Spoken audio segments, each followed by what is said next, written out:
समाज की समान योग्य माताओं बहनों, पत्रकार साहित्यकार दोस्तों, साथियों, 25 मई को लोकसभा का चुनाव होना है। फैसला आपने करना है, मत आपका है, विश्वास आपका है। आपने लोकसभा में इसको अपना नुमाइंदा चुन करके भेजना है। वोट डालने से पहले इस बात पे जरूर विचार करना कि आपके वोट से चुना हुआ नुमाइंदा क्या आपके विश्वास पे खरा उतरेगा, आपके वोट की ताकत से लोकसभा में गया हुआ व्यक्ति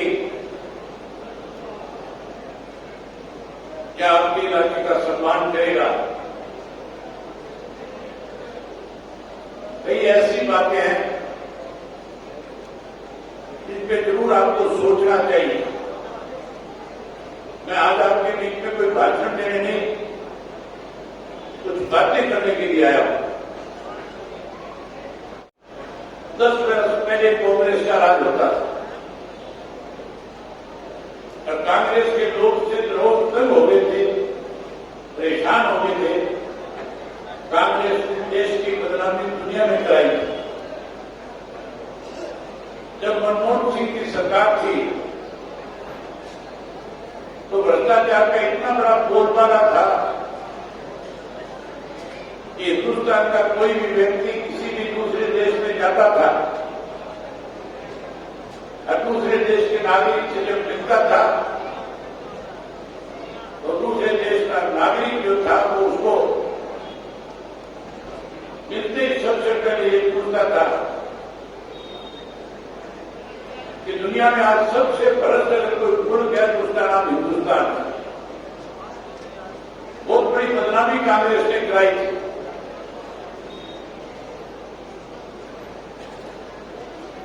लोगों ने मन बना लिया था, फैसला कर लिया था कि इस कांग्रेस को हर हालत में सत्ता से बाहर करेंगे।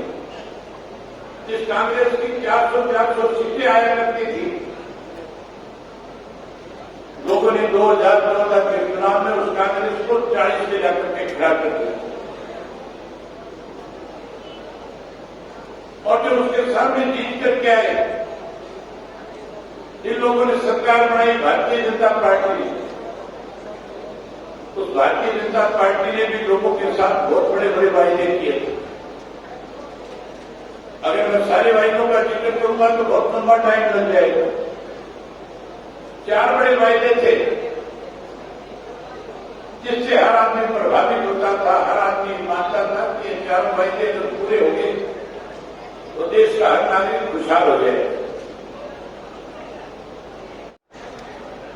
कि कांग्रेस के राज में जो धन लूट करके कांग्रेसियों ने देश के बैंकों में जमा कराया, मैं वो सारा पैसा वापिस लेकर के आऊंगा और ये कहा था कि वो सारा का सारा पैसा देश की जनता को दूंगा। आप सबसे आह्वान किया था बैंकों में खाते खुला दो, 15 लाख रुपए तुम्हारे खातों में जमा करा दूंगा। साथियों 10 साल बीत गए। मैं हरियाणा प्रदेश के एक गांव में जाकर के आया। मैंने परिवर्तन पद यात्रा के दौरान 2000 से ज्यादा गांव में जाकर के लोगों से मिला। मैंने ढूंढ करके पूछा था, मोदी जी का वायदा था कि 15 लाख दूंगा, आपको मिला कि नहीं मिला? सबने कहा था 1 रुपया पैसा नहीं आया हमारे खाते में। आप अचानक झांसुआ क्षेत्र के गांव जाए हुए साथी हो, मैं आपसे पूछना चाहता हूं, आप सबके खाते में 15 लाख आया कि नहीं आया? देश के प्रधानमंत्री के पद पे बैठा हुआ व्यक्ति अगर झूठ बोलता है, न केवल वो प्रधानमंत्री के पद की गरिमा को कम करता है बल्कि देश की बदनामी दुनिया में कराने का काम करता है। दूसरा बड़ा वायदा किया था साथियों, आपके साथ, किसान के साथ, खेती करने वाले के साथ। मोदी जी ने कहा था स्वामीनाथन की रिपोर्ट लागू करूंगा। मोदी जी ने कहा था एमएसपी का कानून बनाऊंगा, और मोदी जी ने कहा था 2022 में तुम्हारी फसल के दाम दोगुना कर देंगे। आपकी फसल के दाम दोगुना हो गए कि नहीं हुए? मैं आपसे पूछ रहा हूं, दाम दोगुना हुए कि नहीं हुए? दाम दोगुना करने की बजाय महंगाई बढ़ा दी, खाद महंगा कर दिया, बीज महंगा कर दिया, कीड़ेमार दवाइयां महंगी कर दी, डीजल महंगा कर दिया, पेट्रोल महंगा कर दिया, बाजार से जो सामान खरीद करके लाते उसकी कीमत बढ़ा दी, तुम्हारी फसल के दाम कम कर दिए। साथियों, एमएसपी का कानून बनाने की बजाय 3 काले कानून बनाए, और वो ऐसे काले कानून थे, अगर वो लागू रह जाते तो मान के चलो आज जिन जमीनों के आप मालिक हो, उन जमीनों से आप बेदखल हो जाते, उन जमीनों के मालिक अंबानी और अडानी की बड़ी बड़ी कंपनियां बन जाती। वही साथियों, उसके साथ साथ हमारी जो जमीनें थी, हमें उनमें नौकर के रूप में काम करके अपना गुजारा करना पड़ता। बधाई देता हूं किसान साथियों को, हरियाणा के, पंजाब के, उत्तर प्रदेश के, मध्य प्रदेश के, राजस्थान के, और खास करके कुचाना के उन किसान साथियों में इस बात की बधाई देता हूं जो कट्टर के टोल पे बैठ करके लगातार 13 महीने तक उस 3 काले कानूनों का विरोध कर रहे थे। मुझे अनेक दफा मौका मिला इस टोल के ऊपर से जाने का। मैं जब भी टोल के ऊपर से जाता था, किसानों से मिल करके जाता था, उन्हें हौसला दे करके जाता था कि डट करके रहना, हम इस मोदी की सरकार को मजबूर करेंगे, 3 काले कानून वापिस करा करके रहेंगे। आप लोगों की हिम्मत थी, आपने सर्दी की परवाह करी नहीं, गर्मी की परवाह करी नहीं, चौमासे की परवाह करी नहीं, लगातार मोदी को मजबूर करने के लिए लड़ाई लड़ी। आप अकेले नहीं थे, हमारी माताएं बहनें भी बड़ी संख्या में उस आंदोलन का हिस्सा थी, जो आपको ताकत देने का काम कर रही थी। आखिर 13 महीने के बाद देश के प्रधानमंत्री नरेंद्र मोदी को ये बात समझ में आई कि भारत का किसान, पंजाब और हरियाणा का किसान मर तो सकता है, लेकिन घर की वापसी नहीं करेगा जब तक 3 काले कानून खत्म नहीं हो जाएंगे। 750 से ज्यादा किसानों ने शहादत दी। जनवरी का महीना था, मैं हजारों साथियों के साथ टीकरी के बॉर्डर पे पहुंचा था। जब मैं टीकरी के बॉर्डर पे गया, जो किसान नेता उस आंदोलन को चला रहे थे, जब मैंने जाकर के उनसे कहा कि हमारा आपको समर्थन है, हम आपके साथ हैं, इंडियन नेशनल लोकदल पार्टी का एक कार्यकर्ता, सामाजिक कार्यकर्ता के रूप में आपकी मदद करेगा, ये हमारी पार्टी का फैसला है, तो उन किसान नेताओं ने मेरे सामने एक प्रस्ताव रखा।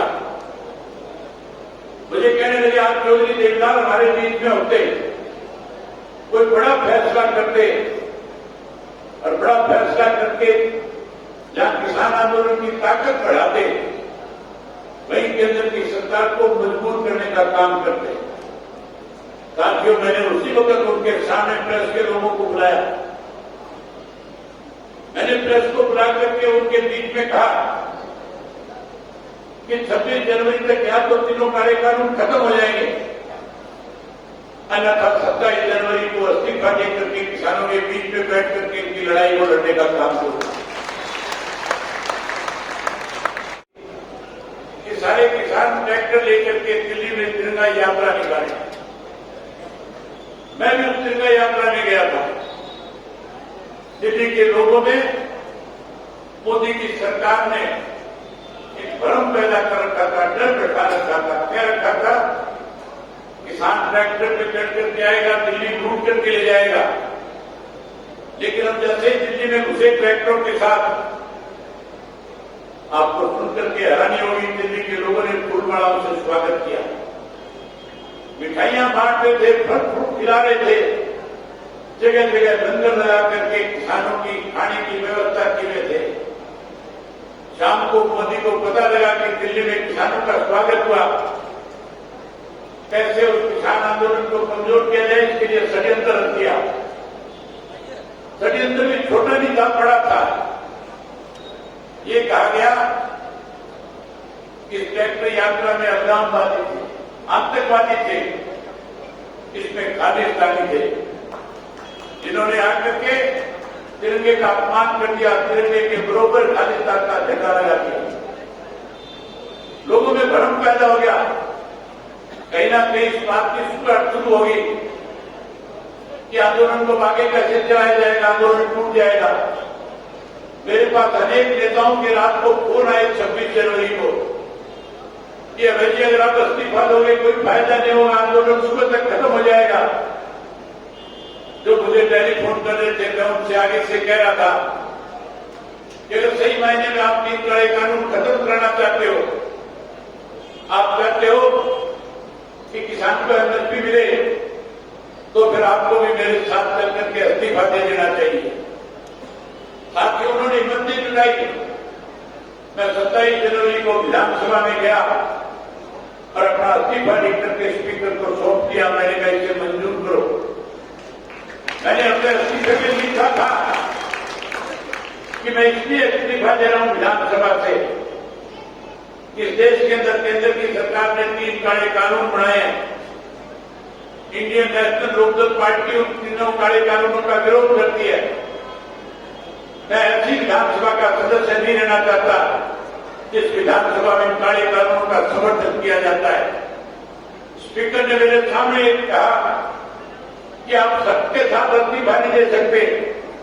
मैंने कहा ये मेरा फैसला है कैसे इस्तीफा देना है, मेरा काम, मेरा इस्तीफा मंजूर करना है। मैं क्या लिख करके दूं ये मैंने सोचना है। मैंने प्रदेश के, देश के किसानों के लिए इस्तीफा देने का फैसला किया है।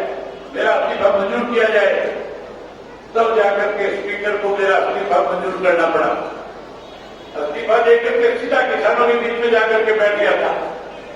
जब तक काले कानून खत्म नहीं हुए, वो लड़ाई को लड़ने का काम किया। काले कानून खत्म होने के बाद उसके बीच में साथियों मेरा इलाहाबाद का चुनाव आ गया।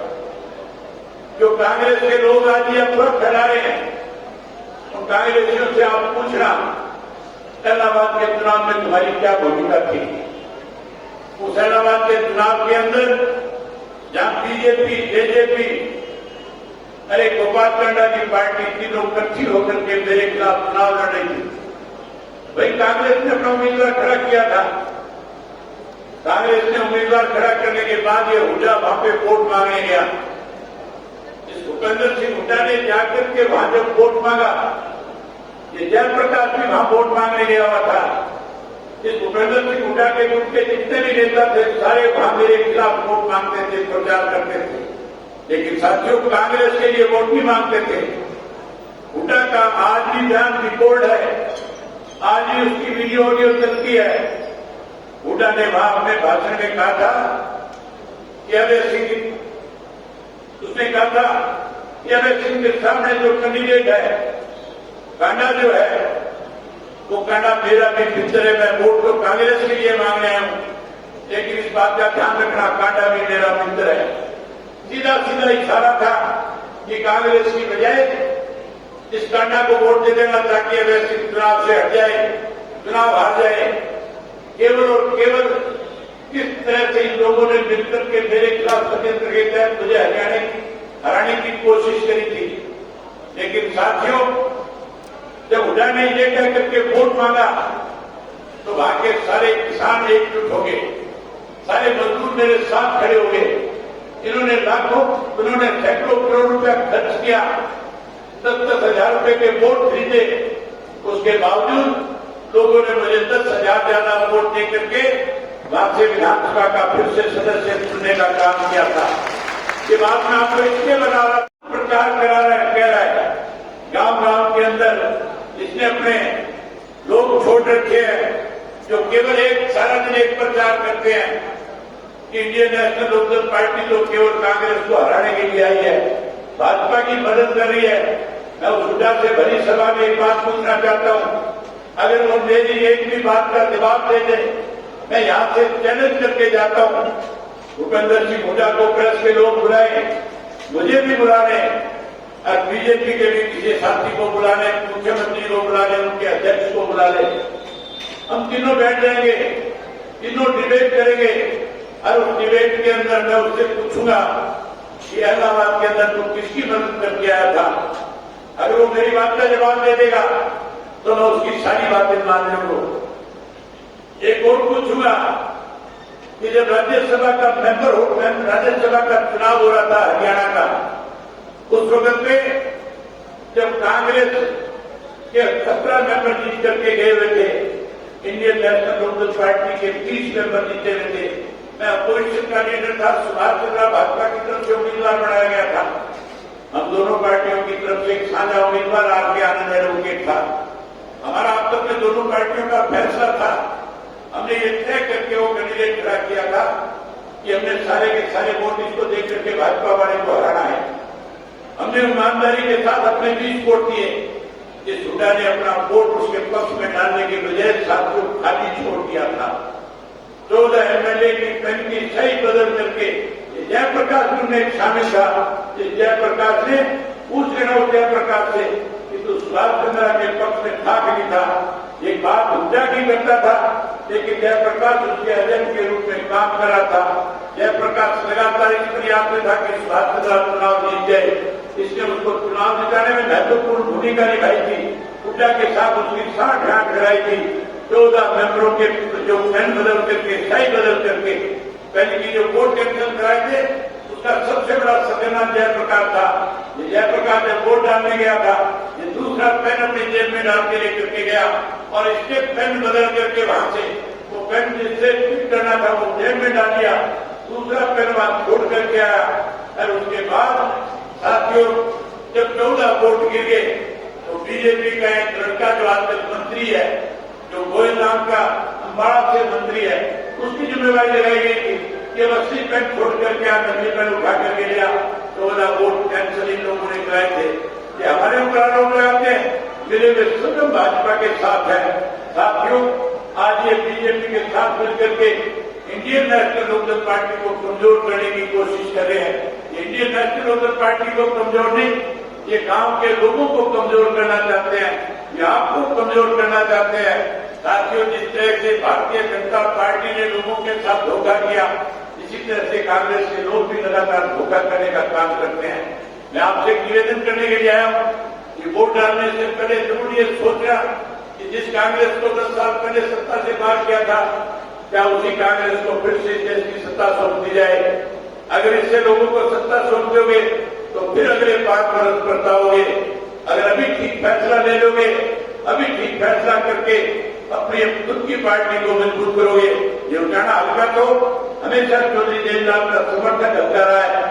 आप लोगों ने चौधरी ओम प्रकाश चौटाला की एक आवाज के ऊपर ऐसे ऐसे लोगों को विधायक चुन करके भेजा जिनकी कोई सोच भी नहीं सकता था, जो गांव के मेंबर पंचायत नहीं बन सकते थे, उनको अपने विधायक बनाने का काम किया था। आज तो साथियों सब हम आपके बीच में आकर के चुनाव लड़ रहे हैं, आपका आशीर्वाद सदा हमारे ऊपर है। आज आपके बीच में चौधरी ओम प्रकाश चौटाला ने सुनैना को अपना उम्मीदवार बना करके भेजा है। मैं उम्मीद करूंगा कि उजाना का एक नागरिक उसको अपना आशीर्वाद देने का काम करेगा, अपना सहयोग और समर्थन देने का काम करेगा। साथियों मैंने आपके साथ एक वायदा पिछले दिनों किया था, आपके जो भी आगे आने वाले विधानसभा में उम्मीदवार बन करके आए वो ऐसा उम्मीदवार हो जो मुख्यमंत्री की कुर्सी पर सीधा जाकर के बैठने का काम करे। सुनैना को जिता देना। मैं आपसे फिर सभा में वायदा करके जाता हूं कि आपके बीच में ऐसा नुमाइंदा दूंगा जो आपके यहां से चुनाव लड़ करके सीधा हरियाणा प्रदेश का मुख्यमंत्री बनने का काम करेगा।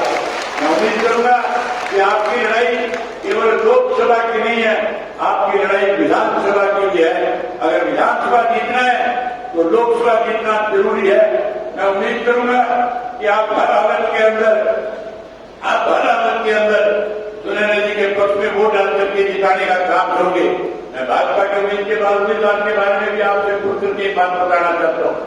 साथियों, आप में से बहुत सारे साथी ऐसे हैं जो बड़ी बड़ी पोस्टों पे काम कर चुके हैं, जो सारा दिन लिखते पढ़ते हैं। आपके सामने एक बात खोल करके जाता हूं कि जो भाजपा का उम्मीदवार है, ये भी जयप्रकाश से कम नहीं है। इसने भी चौधरी देवीलाल की पीठ में चूड़ा घोंपने का काम किया। जैसे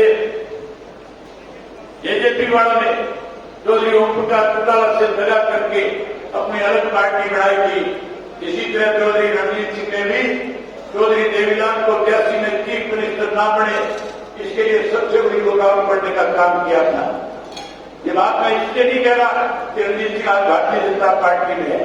मैं ये बात आपको इसलिए बताना चाहता हूं कि आपको असलियत आपको पता होनी चाहिए। आप खुद एक चीज देखना, एक किताब है जिसका नाम ओपन सीक्रेट है। ओपन सीक्रेट के नाम की किताब है। गूगल के ऊपर जाकर के ओपन सीक्रेट की किताब खोलना, उसका पेज नंबर 195 295 वो देखना। उसके अंदर उस किताब का लेखक है एम के धार नाम का एक व्यक्ति। ये एम के धार कोई और नहीं, इंदिरा गांधी जब देश की प्रधानमंत्री थी उस वक्त में ज्वाइंट सेक्रेटरी के पद पे होता था, आईबी के अंदर काम करता था, जो देश की सर्वोच्च एजेंसी है उसमें ज्वाइंट सेक्रेटरी, ज्वाइंट कमिश्नर के पद पे काम किया। इसने स्वयं अपनी किताब में लिखा है कि मेरी भी ड्यूटी इंदिरा गांधी जी ने लगाई थी सन 1982 में कि चौधरी देवीलाल किसी तरह हरियाणा के मुख्यमंत्री ना बने। लोगों ने चौधरी देवीलाल को मुख्यमंत्री बनने के लिए 52 एमएलए सौंप दिए थे। 52 एमएलए होने के बावजूद भजनलाल को शपथ दिला दी गई थी और भजनलाल को शपथ दिलाने के बाद चौधरी रणजीत सिंह से सब इंदिरा गांधी का करवाया गया था। अकेले रणजीत सिंह नहीं मिले थे, ये 3 लोग जाकर के इंदिरा गांधी से मिले थे। एक चौधरी रणजीत सिंह था, दूसरा खुर्शीद अहमद था और तीसरा बनारसी दास गुप्ता था। इन तीनों की ड्यूटी लगाई इंदिरा गांधी ने। इन तीनों को 10 करोड़ रुपया दिया। ये उस किताब में लिखा हुआ है कि इन तीनों को 10 करोड़ रुपया दिया गया था। 5-5 लाख रुपया और इस बात कर दिया गया था कि आप एमएलए तोड़ करके जाओ। चौधरी रणजीत सिंह चौधरी देवीलाल के साथ दिखावे के तौर पर काम करते थे, लेकिन अपने 7 विधायकों को किसी को दिल्ली लेकर के जाते थे, किसी को चंडीगढ़ लेकर के जाते थे, फिर उनको पैसा वहां देकर के उनको भगवाने का काम करते थे। साथियों, चौधरी देवीलाल की सरकार रोकने वाला चौधरी रणजीत सिंह था, जिसने चौधरी देवीलाल की पीठ में छुरा घोंपा। जिस किसी ने चौधरी देवीलाल और चौधरी ओम प्रकाश चौटाला का प्रचार किया, वो लोग कभी राजनीति में आगे नहीं बढ़ पाए थे। अकेले ये 2 नहीं, ये जयप्रकाश भी उसी प्रवृत्ति का आदमी है। ये भी चौधरी देवीलाल की नर्सरी में पैदा हुआ है। इसने भी चौधरी देवीलाल की पीठ में छुरा घोंपा था। इन तीनों को सबक सिखा दो। ऐसे लोगों को जब तक सबक नहीं मिलेगा, चौधरी देवीलाल की आत्मा को शांति नहीं मिलेगी। मैं उम्मीद करूंगा कि आप इन तीनों को सबक सिखाओगे और एक वोट सुनैना के पक्ष में डाल करके चौधरी देवीलाल की आत्मा को शांति पहुंचाने का काम करोगे। यही बात आपसे कहने के लिए आया था। आप सबने मेरी